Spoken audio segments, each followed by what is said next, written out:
National Weather Service in Fort Worth has issued a severe thunderstorm warning for northern Rockwall County in north-central Texas, southern Collin County in north-central Texas, northeastern Dallas County in north-central Texas, until 10:45 p.m. Central Standard Time.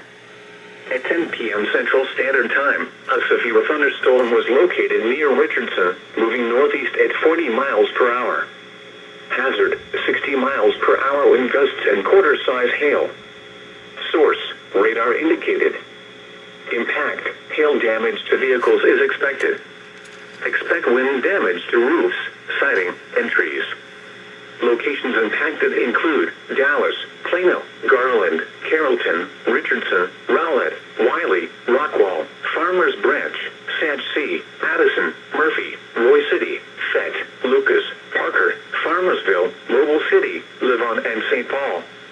This includes the following highways: Interstate 30 between mile marker 66 and 78.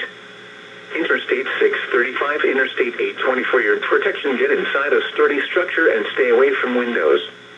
A tornado watch remains in effect until midnight Central Standard Time for north-central Texas.